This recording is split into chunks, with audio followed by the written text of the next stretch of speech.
South India shopping mall the wedding మంత్ర సరికొత్త wedding collection south India shopping mall.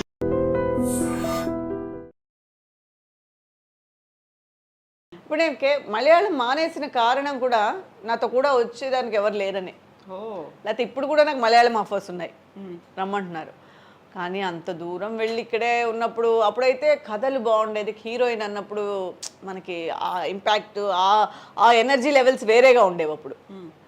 ఇప్పుడు మనకి mother అన్నప్పుడు అన్నిట్లోనూ మదర్ ఒకటిగానే ఉంటుంది. మదర్గా పెద్ద మీరు వ్యత్యాసం ఏం చూపించలేరు. హీరోయిన్గా అయితే డిఫరెంట్ మొగుళ్ళు వస్తారు, డిఫరెంట్ ఫ్యామిలీ ఉంటుంది, మీకు కొంచెం వేరియేషన్స్ ఉంటుంది క్యారెక్టరైజేషన్ చేయడానికి. మదర్గా ఏముంటుంది చెప్పండి. అవును. సో మ్యాక్సిమం పిల్లల్ని సపోర్ట్ చేయడమే. అవును. లేదా సఫర్ అవ్వడం, పిల్లలతో ఒకటి సఫర్ అవ్వడం లేదా పిల్లలకి సపోర్ట్ చేయడం, ఈ రెండే మదర్ రోల్స్. హీరోయిన్గా అలా కాదు. తను కష్టపడిన విధానం, తను పైకి వచ్చిన విధానం, తను ఎవరికి ఏ ఇంట్లోకి వెళ్తుందని తనకి వేరే సో మెనీ సిచ్యువేషన్స్ ఏర్పడతాయి. ట్రూ. అందుకని అప్పుడు మనకి దూరంగా వెళ్ళి మంచి కథ చేయాలని అనిపిస్తుంది. ఎంత దూరమైనా పర్వాలేదు. మదర్ అన్నప్పుడు ఎక్కడైనా ఓకే, సరే ఓకే, ఇక్కడే మనకి ఫుల్ ఆఫర్స్ ఉన్నప్పుడు అంత దూరం. పైగా ఏంటంటే మలయాళం వెళ్ళి అక్కడ మనకి ఫుడ్ చాలా కష్టం. మలయాళం ఫుడ్ నేను ఎప్పుడు 10 ఏళ్ళు ఉన్నా కూడా నా ఫుడ్ నేను చేసుకొని తిన్నా. వాళ్ళ ఫుడ్ నేను ఎప్పుడు తినలేదు. బేసిక్గా నేను వెజిటేరియన్. సో వాళ్ళు అక్కడ పొద్దున్న లేచి నాన్ వెజ్ తింటారు, టిఫిన్కే వాళ్ళు నాన్ వెజ్ తింటారు. అవును. సో అక్కడ పొద్దున్న లేవగానే పరోటా బీఫ్ అక్కడ మస్ట్గా ఉంటుంది. సో నేను అప్పుడైతే కుక్కరు ఇల్లు, నాకు ఒక ఇల్లు ఇచ్చేవారు, నా వెనకాల మా అమ్మ వచ్చేవారు, లేకపోతే ఎవరో ఒకళ్ళు వచ్చి నాకు హోటల్ నుంచి నా ఫుడ్ అది చూసుకునేవారు. నాకు అంత ప్యాంపరింగ్ ఉండేది. సమయానికి తినమ్మా అనేదో ఫ్రూట్స్ ఇవ్వడము, జ్యూస్ ఇవ్వడము, లేకపోతే ఫుడ్ తెచ్చి ఆర్యాస్ అనేది ఉండేది వెజిటేరియన్ హోటల్, అక్కడి నుంచి. ఇవన్నీ ఇప్పుడు ప్రొడక్షన్ వాళ్ళు ఎందుకు చేస్తారు? అవును. సో ఇప్పుడు వాళ్ళని వెళ్ళి వాళ్ళనంత ఇబ్బంది పెట్టే కన్నా ఈ రోల్లో బెస్ట్ మనం ఇక్కడ చేసుకోవడమే బెటర్. ఎగ్ కూడా తినరా? ఎగ్ ఒకసారి ట్రై చేశాను కానీ నాకు పెద్ద ఇంట్రెస్ట్ అనిపించలేదు. నచ్చలేదు. అంటే ఇంట్రెస్ట్గా తిందాము అనే ఆ ఫీల్ కలగలేదు. సో యూజువల్గా మీ డే షెడ్యూల్ ఎలా ఉంటుంది? ఏం తింటారు? సీరియల్ సంబంధించినవంతా డే షెడ్యూల్ అడగండి, వాళ్ళ కోసమే పుట్టాం మేము. డే షెడ్యూల్ ఎవరిని అడిగినా కూడా ఒకటే చెప్తారు. పొద్దున్నే లేదు అమ్మో టైం అయిపోయిందా, గట్టిగా కూర్చొని కాఫీ తాగి 10 నిమిషాలు మాట్లాడడానికి కూడా టైం ఉండదు ఇంట్లో వాళ్ళతో. పొద్దున్న లేవగానే ఇంకా అసలు మా ఫుడ్ మేము చేసుకొని వెళ్తున్నప్పుడు అయితే ఇంకా మరీ కుకింగ్ మేమే చేసుకొని ఏదో ఒక ఫుడ్, ఎందుకంటే డైలీ ప్రొడక్షన్ ఫుడ్ ఎలా తినగలుగుతారు? తినలేరు. బాడీ ఇప్పుడు మనకి మెటబాలిజంగా బాడీ మారిపోయినా కూడా ఫుడ్ వల్ల మారిపోతుంది అని దాని మీద వేసేస్తాం. ట్రూ. సో ఒకవేళ అక్కడ మనకు ఫుడ్ పడలేదు, ఒకప్పుడు పడిన ఫుడ్డే, ఒకప్పుడు తిన్న ఫుడ్డే ఇప్పుడు మనకు పడట్లేదు, ఎందుకంటే మన కండిషన్స్ మారిపోయాయి కాబట్టి. అందుకని పొద్దున్న లేచి పిల్లల్లాగా వంట వండుకొని క్యారియర్ కట్టుకొని పొద్దున్న 7:30కంతా ఇక్కడ బయలుదేరితే అక్కడ 8:30కంతా షార్ట్ తీయాలని వాళ్ళు ప్రెషర్గా ఫీల్ అవుతూ ఉంటే మేము గబగబా రెడీ అయ్యి ఆల్మోస్ట్ ఇంకా రాత్రి అమ్మయ్య వదిలేరా అనేటట్టు వరకు వాళ్ళ ముందే కూర్చొని వాళ్ళ అంతే రొటీన్ లైఫ్ అదే. ఎప్పుడైనా అనుకుంటా ఒక 10 రోజులు వెకేషన్స్ ప్లాన్ చేయాలి, అక్కడికి వెళ్ళాలి ఇక్కడికి వెళ్ళాలి అని. ఇప్పుడు కూడా అమెరికా వెళ్దామని ప్లానింగ్లో ఉన్నాము, కానీ వదలట్లేదా? నేను అన్నా అప్పటికి ఒక 2-3 months టైం ఇవ్వండి, 2 months గ్యాప్ ఇవ్వండి, నేను వెళ్ళి వస్తానంటే అయిపోతుందమ్మా. ఇప్పటికి 1300 అయింది ఎపిసోడ్ లేదు. సో అయిపోతుందమ్మా, చూద్దాము, అయిపోగానే ప్లాన్ చేయండి. 1300 అంటే 3 ఏళ్ల నుంచి కంటిన్యూ అవుతుంది. 4 ఏళ్ళు అయిపోయింది. సో చూద్దామమ్మా, జస్ట్ ఇప్పుడైతే కొంచెం కష్టము, ఎందుకంటే కథ మీ మీదే పోతుంది. వాళ్ళు మనం లేదా కథే లేనట్టుగా వాళ్ళు మనకి చెప్తారు. సో టోటల్గా మీ మీదే పోతుంది కదా. అందుకని ఇప్పుడు నిజం కూడా యాక్చువల్గా అది ఫ్యామిలీ సబ్జెక్ట్ అనమాట. టోటల్గా మదర్ ఉండాలి, ఇంటికి పెద్ద దిక్కు మదరే. ఇంటి మదర్ లేకపోతే ప్రతిరోజు కనిపించాల్సిందే. మెయిన్ ఇంట్లో మదర్ లేకపోతే అంతా చిన్న పిల్లలుగా ఉంటారు, అంటే ఒక ఫుల్ఫిల్నెస్ ఉండదు ఫ్యామిలీ. అందుకని సరే ఇంకా తప్పదని చెప్పి ఇది అయిన తర్వాత ప్లాన్ చేద్దామని అనుకుంటూ ఉన్నాం. సో ఎక్సర్సైజెస్, వాకింగ్లో, జిమ్. వాకింగ్ 8కి ఎదురు చేసినట్టుగా చేస్తూ ఉంటాం, నెలకు చెయ్యాలి అని. చెయ్యాలి అనుకునే లోపు కొన్ని రోజులు మిస్ అయిపోతుంది, కానీ స్ట్రిక్ట్గా చేసేవాళ్ళు కూడా ఉన్నారండి. నేను అందులో సోంబేరి, మనం కొంచెం అంత సిన్సియర్ కాదు, కానీ సిన్సియర్గా చేసేవాళ్ళు కూడా ఉన్నారు. కొంతమంది ఆర్టిస్టులు 4ంటికి లేచిపోయి కష్టపడి మరి అంత కష్టం చేయలేను నేను అంత డే అంతా అక్కడే అక్కడే గడిచిపోతుంది గడిచిపోవాలి, పడుకోవాలి. అమ్మో మనకు నిద్ర ముఖ్యం అని చెప్పి 6ంటికి 5:30కి కానీ 5ంటికి కానీ తక్కువగా లేవం. లేచిన వెంటనే మనకి అయ్యో క్యారియర్ ఫుడ్ లేకపోతే కష్టం, అక్కడ ఫుడ్ చేసుకోవాలి ముందని ఫుడ్, అలా అలా అలా అలా అలా ఎక్కడ ఎస్కేప్ అయిపోతాం, ఎక్సర్సైజ్ దగ్గర ఎస్కేప్ అయిపోతాం. అంతే, అదొకటి మైనస్. మనం మనం మనమే చెప్పుకుంటాం అయ్యో అందుకని చేయలేదు, లేకపోతే నువ్వు చాలా సిన్సియర్ చేసేసి ఉంటావు. అవును, వచ్చేసరికి లేట్ నైట్ అయిపోతుంది. చాలా అస్సలు కాళ్ళు నొప్పులు, ఈ మధ్య అయితే అసలు కాళ్ళు నొప్పులు ఎక్కువ అయిపోతున్నాయి అని చెప్పేసి పడుకోవడం. నెలకి ఎక్స్క్యూజెస్ ఎక్కువ అయిపోయి చాలా మినిమల్ అయిపోతుంది. అలా ఉండకూడదు. నెక్స్ట్ నుంచి అయినా ట్రై చేస్తాను అలా ఉండకుండా ఉండడానికి. ప్రస్తుతానికైతే అలా ఎస్కేప్ అయిపోతున్నాం. ఇంకో సీరియల్లో మదర్ రోల్ రాకుండా ఉంటే ఇంకోటి ఏదైనా నేను అలాగే అనుకుంటాను. ఇది అయిపోయిన తర్వాత మనకని ఒక 15 days పెట్టుకుందాం, మనం టైం టేబుల్ కరెక్ట్గా, మన ఎక్సర్సైజ్ కరెక్ట్గా మనం చేద్దాం అనుకునేసరికి ఎవరో ఒకరికి అది చెప్తారు, బాగుంటుందని మీరే చేయాలని కదా, మనమే చేస్తే బాగుంటుంది కదా, సరే అయితే ఇది చేద్దాం అది చేద్దాం, ఎక్సర్సైజ్ చేసి అది కరెక్ట్గా చేసేద్దాం అని షాపింగ్కి వెళ్ళి 4 టీ-షర్ట్లు, 4 పైజామాలు, షూస్ అన్నీ కొని పెట్టుకోవడంతో కరెక్ట్గా ఉంటుంది. ఆ తర్వాత రేపటి నుంచి ఇంకా రేపు రావట్లేదు. న్యూ ఇయర్ రిజల్యూషన్స్ పెట్టుకున్నట్టు అన్నీ అలా ఉందన్నమాట. అన్నీ అలా చూస్తూ ఉంటాయి నన్ను అల్మార్లోంచి అన్నీ, ఎప్పుడు వస్తావు, ఎప్పుడు వెళ్తావు, ఇంకా నువ్వు చెప్పుకుంటున్నావా అని తిడతారు చాలా మంది. ఏంటి నువ్వు అసలు మెయింటైన్ చేయట్లేదు, అందుకే చూడు నీకు మదర్ రోల్ వచ్చేసింది, నీ ఏజ్ వాళ్ళు ఇంకా నువ్వు హీరోయిన్గానే చేస్తున్నారు, నువ్వు అసలు మెయింటైన్ చేయవు అది ఇది అని. మనకి ఎక్కడ ఏం రాసి ఉంటే అది వస్తుంది అని చెప్పేసి గమ్మనం. కానీ మెయింటైన్ చేయాలి యాజ్ ఏ ఆర్టిస్ట్గా, అవన్నీ మెయింటైన్. ఇప్పుడు ఆర్టిస్ట్ కాకపోయినా కూడా మెయింటైన్ చేయాలి. నాలాగా ఎవరు ఉండకూడదు, బాగా చేసుకోవాలి అందరూ. ఇన్నేళ్లలో 25 ఏళ్లలో మీరు సంపాదించిన ఆస్తులు ఎక్కువ, మీ హస్బెండ్ ఆస్తులు ఎక్కువ అంటే ఏం చెప్తారు? ఆస్తి మీద పెద్ద కాన్సన్ట్రేట్ చేయలేదు. ఆస్తులు అనేది ఎక్కువ తక్కువ అనేది తెలియలేదు నాకే. ఆస్తి అనేది అంటే బాబు చదువుకున్నాడు కదా, డాక్టర్ చేశాం కదా, కొంచెం ఆస్తులు కరిగాయి. ఆబ్వియస్గా కరుగుతాయి డాక్టర్ అంటే. సో ఓకే, దేవుడు పెట్టింది కొంచెం ఉంది. అక్కడ వెనకేసుకోవాలి అనే ఆలోచన రాలేదు.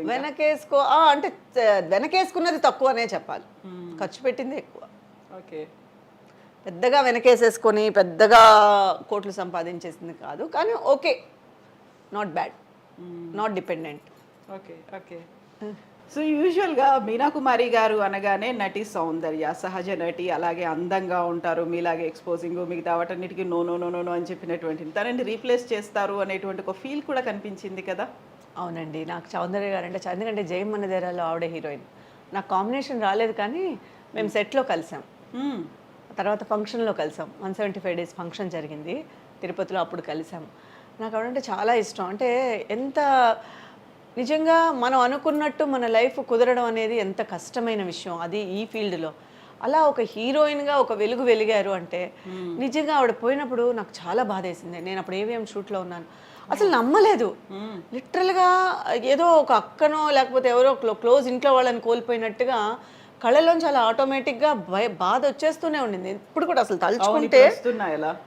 తలుచుకుంటే చాలా బాధేస్తుంది. ఎందుకంటే అలాంటి ఎవరికి రాకూడదండి ఆ పరిస్థితి, మాత్రం ఏ ఆర్టిస్ట్కి రాకూడదు. నిజంగా ఎంతో కష్టపడితే కానీ ఆ పొజిషన్ రాదు. ట్రూ కదా, టోటల్గా. అలాంటప్పుడు ఆ పొజిషన్ని అంత తక్కువగా ఇది చేయడం అనేది చాలా కష్టమైన బాధాకరమైన విషయం. ఏ హీరోయిన్కి కానీ ఏ ఆర్టిస్ట్కి కానీ మామూలుగా ఎవరికి రాకూడదు. కానీ అంత కష్టపడి అంత ఉన్నత స్థాయికి వెళ్ళి ఆవిడలాగా అలాగా శ్రీదేవి గారి మరణం, సో ఈ 2 డైజెస్ట్ అవ్వని విషయాలండి. సో టోటల్గా సౌందర్య గారి అయితే మరీ దారుణం. ఆవిడ ఎంత పీక్లో ఉన్నారండి అప్పుడు, ఎంత అసలు కొంచెం కూడా చాలా బాధేసింది. అందులో అలా హెలికాప్టర్ క్రాష్ అయింది, అందులో నమ్మలేదండి అసలు. నిజం చెప్తున్నారా అబద్ధం చెప్తున్నారా అని చెప్పేసి తర్వాత నిజం అన్న తర్వాత అదే అనుకున్నా, ఒక ఆర్టిస్ట్గా అనుకున్నా. మనము ఒక ఆర్టిస్ట్ కదా, అప్పుడు ఎంత అప్పుడే పెళ్లి చేసుకొని సో ఒక లైఫ్ అనేది అప్పుడే స్టార్ట్ చేస్తున్నారు. ఎన్ని ఆశలు ఉంటాయి. అట్లా ఆవిడ చాలా నచ్చిన హీరోయిన్, ఆవిడ మరణం అనేది కూడా అసలు జీర్ణించుకోలేము. అందుకే ఈరోజు కూడా ఆవిడ స్క్రీన్ మీద వచ్చిందంటే బాధేస్తుంది. అయ్యో మంచి ఆర్టిస్ట్, అయ్యో ఎన్ని ఆశలతో ఉండుంటారో, అసలు అలా పోయినప్పుడు ఆవిడ ఫీలింగ్ ఎలా ఉంటుందో అని బాధేస్తుంది. ఆ ఏజ్లో పోవాల్సింది కాదు అసలు. చాలా అసలు ఎంతో లక్కీ, ఎంత ఎంత అదృష్టం ఉంటుందో అంత దురదృష్టం కూడా అలా వెంటాడిందేమో అనిపిస్తుంది ట్రూ ట్రూ. కదా. ఎంత అదృష్టం వచ్చిందో అంత దురదృష్టమో ఆవిడ వెంటనే అలా సెకండ్ హాఫ్ అనేది అలా కొట్టేసింది ఆవిడ. ఇంకా బాగుందాము, ఇంకా అన్ని లైఫ్లో అన్నీ సెటిల్ అవుదాము అనేటప్పుడు అవును. అక్క చెల్లో, అక్క తమ్ముడో, అన్న చెల్లో మరి తెలియదు, ఇద్దరు ఒకేసారే కదా. చాలా కష్టమైన విషయం. అవును. సో మిమ్మల్ని కూడా అలా సౌందర్యలాగా అనుకునేవాళ్ళు కదా. అవునండి, ఫస్ట్ సావిత్రి గారితో కూడా నన్ను కంపేర్ చేసేవారు.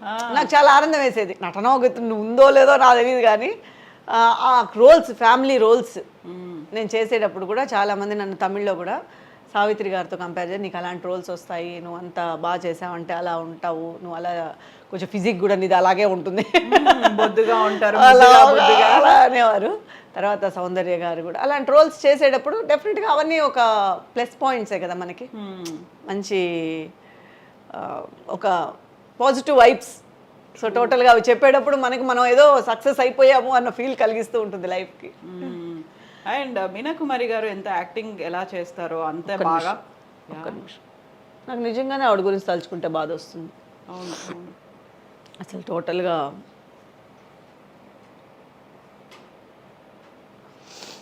సారీ, ఇన్నేళ్ళు అయింది దూరం అయిపోయి, అయినప్పటికీ కూడా ఆల్మోస్ట్ ఒక 21 years అవుతున్నట్టుంది తను మనకు దూరం. అదే యాజ్ ఆర్టిస్ట్గా ఆలోచిస్తున్నప్పుడు ఏదో ఒక ప్రేక్షకురాలుగాను హీరోయిన్గాను మన నాకు తెలియదు కానీ అది ఎందుకో చాలా ఎమోషన్ అయిపోతాం. అలా ఆ సిచ్యువేషన్ ఒక ఆర్టిస్ట్కి వచ్చింది అంటే. అలాగే సిల్క్ స్మిత గారు ఈ సూసైడ్ చేసుకుని అసలు అసలు ఎలా అనేదే పాపం అర్ధాంతరంగా దూరం అయిపోవడం అనేది జీర్ణించుకోలేకపోతాం చాలా మంది ఆర్టిస్టులు. True true true true. Yeah. అలాంటప్పుడు ఈ ఫీల్డ్ మీద భయం వేస్తుంది. ఏంటి ఈ ఫీల్డ్ అలా అంత ఎంత మనకి స్టార్డమ్ ఇస్తుందో అంతకంత కిందకి తోసేస్తుందామని. మనం అప్పుడు నార్మల్ లైఫ్ జీవించడం బెటర్ కదా దీనికన్నా, ఈ స్టార్డమ్ ఎందుకు, ఇలా కిందకు తోసేయడం ఎందుకు అని ఒక్కొక్కసారి చాలాసార్లు అనిపించింది కూడా. మనం ఎలా ఉంటాము, మన ఫ్యూచర్ ఎలా ఉంటుంది, ఏమవుతుంది, అలా ఉండకూడదు, సరే చూద్దాము, ఎలా మనకి ఏది రాసిందో తెలియదు కదా అని అలాంటివన్నీ విన్నప్పుడు ఒకలాగా ఒళ్ళు గగురు పొడుస్తుంది. అయ్యో ఈ ఫీల్డ్ మీదే భయం వేస్తుంది. True true true. బట్ మన చేతుల్లో ఏమీ లేదు, ఎలా రాసి పెట్టుందో అనేటువంటిది అది నా లైఫ్ బట్టే నేను అర్థం చేసుకున్నా. సో మన చేతిలో అనేది ఏం లేదు, ఇట్స్ ఫేట్. నువ్వు రావాలని ఉంది, చేయాలని ఉంది, నీ లైఫ్ ఇందులో సెటిల్ అవ్వాలని ఉంది, నువ్వు నీ ట్రావెలింగ్ ఇలా జరగాలని ఉంది, జరిగింది. అలా ముందుకు వెళ్ళిపోవడమే ఇంకంతే. మీనా కుమారి గారు ఎంత బాగా యాక్టింగ్ చేస్తారో అంత బాగా వంట కూడా చేస్తారనేది. వంట అనేది అంత పెద్ద వంట అని కాదు, ఎందుకంటే ఏదో చెప్తున్నాను కదా, ఇప్పుడు మా ఫుడ్ మేము తీసుకెళ్ళడము, పెద్ద కుక్ కాకపోయినా ఓకే ఈటబుల్. నాకు ఇంట్లో వాళ్ళకి నేనే చేసి పెడతాను. మా ఇంట్లో మా అత్తయ్య గారు ఉన్నంత వరకు కుక్ ఉండేది ఈ మధ్య. సో ఎక్కువ నేను చేసుకున్నదే నేను ఇంట్రెస్ట్ చూపిస్తాను. సో మాకు ఎప్పుడు చేసి పెడతారు? మీరు ఎప్పుడు వస్తే అప్పుడు. ఓకే, మీరు ఎప్పుడు నెక్స్ట్ సెకండ్ సండే రండి, యా చేసేసుకుందాం. తప్పకుండా తప్పకుండా సెకండ్ సండే. కానీ నేను చేసిందే మీరు తినాలి, మీరు అడిగింది మీరు ఎగ్ కూడా ఉండదంటే కానీ మీకు నచ్చుతుంది. చాలా మందికి అక్కడికి వెళ్తే ఒక ముక్క కూడా ఉండదు. పప్పన్నం ఓకే. మమ్మల్ని సీరియల్స్లోను సెట్లో నన్ను ఏడిపిస్తారు. పెరుగన్నం తినే నువ్వు ఇలా ఉంటావా, ఇంత బాగుంటావా, పెరుగన్నం తినే ఇలా. పెరుగన్నం ఏం కాదు, మిగతా కూడా తింటాము. ఓ పప్పు నెయ్యి తింటావేమో నువ్వు ఎక్కువ, అందుకే ఇలా ఉంటావు. ఎస్ మీనా కుమారి గారు, థ్యాంక్ యూ సో మచ్ అండి. ఎప్పుడు మీరు ఇలాగే నవ్వుతూ ఉండండి, అందరినీ అలరించండి, అమ్మగా ఆదరించండి, ఇలాగే కీప్ గోయింగ్. నేను చాలా ఓపెన్గా మాట్లాడాను. సంథింగ్ ప్రేక్షకులు కొన్ని నచ్చచ్చు, కొన్ని నచ్చకపోవచ్చు. So thank you so much. మీరు చాలా రోజులుగా మీ ఛానల్లో నేను మాట్లాడాలని అనుకుంటూ ఉన్నాను, ఈరోజు ఇలా కుదిరింది. నా కోసం ఇంత దూరం వచ్చి మీరు నన్ను ఐ డ్రీమ్స్ ప్రేక్షకులకి పరిచయం చేసి నా మనసులో ఉండేదంతా చెప్పి వాళ్ళతో నేను షేర్ చేసుకున్నందుకు నాకు చాలా హ్యాపీగా ఉంది. కుదరడం కూడా మీరు ఆ గ్యాప్ ఏదైతే ఉందో ఆ గ్యాప్ లో మాకు ఇచ్చారు షెడ్యూల్ పెట్టుకోమని, లేకపోతే రోజైతే కుదరదు ఇంకా. అంటే ఎందుకంటే మీరు కరెక్ట్ గా పాపం లొకేషన్కి వచ్చి కష్టపడతారేమో, వాళ్ళేమో వదలరు, ఇంత టైం దొరకదు, ఫ్లో ఉండదు మనకి. మనసులో చెప్పుకునేటప్పుడు ఒక ఫ్లో వచ్చింది అనుకోండి, మన బాధ కానీ మన సంతోషం కానీ అలా చెప్పేసుకుంటూ ఉంటాము. ఒక షార్ట్ షెడ్యూల్ ఇస్తే షార్ట్ రెడీ అని అంటే మీకు కష్టంగా ఉంటుంది. సో సెకండ్ సండే అనేది చెన్నైలో మాకు ఫ్రీ టైం అనమాట. సో మ్యాక్సిమం షూటింగ్స్ ఉండవు. అలా చేయాలంటే వాళ్ళు డబుల్ బేటాలు ఇచ్చి చేయాలి. అవును. ఒక టెక్నీషియన్స్గా 1000 రూపాయలు ఇచ్చేది 2000 ఇచ్చి చేయాలి ఆ రోజు ఎమర్జెన్సీ అంటే. మ్యాక్సిమం సెకండ్ సండే ఉండదు. సో అందుకని మీతో మాకు టైం ఇచ్చారు. ఓపెన్గా మాట్లాడదాము, ఓపెన్గా ఉందాము అని. Thank you so much. Thank you అండి. Thank you so much. Thank you. Best wishes to you. Thank you.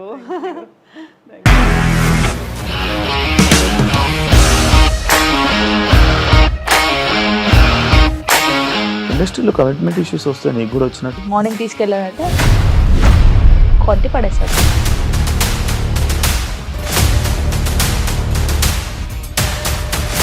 ఒక్కళ్ళు కూడా చూడలేదు ఈ సినిమా అని చెప్పడానికి కూడా చాలా ధైర్యం కావాలి. అది నిజం కదా, దాంట్లో ధైర్యం ఏంటి? ఇది నెక్స్ట్ డే ప్లేట్ మార్చేస్తే తప్పు కదా. As of now we are comfortable this అని నేను అనుకుంటున్నాను. రష్మిక గారిది మీది ఒకే ఊరంట కదా? నీకు కోపం వచ్చిందంటే బాగా తిట్టేత్తరా? తిట్టేద్దామండి. నిజంగా గేమ్ ని ఎలా చేంజ్ చేయగలిగారు? ఏపీఎస్ఎఫ్సి వాళ్ళకి 6 నెలల్లో నేను 6 లక్షలు కట్టా. బిజినెస్ చేయాలనుకుంటే it is as difficult as riding a tiger.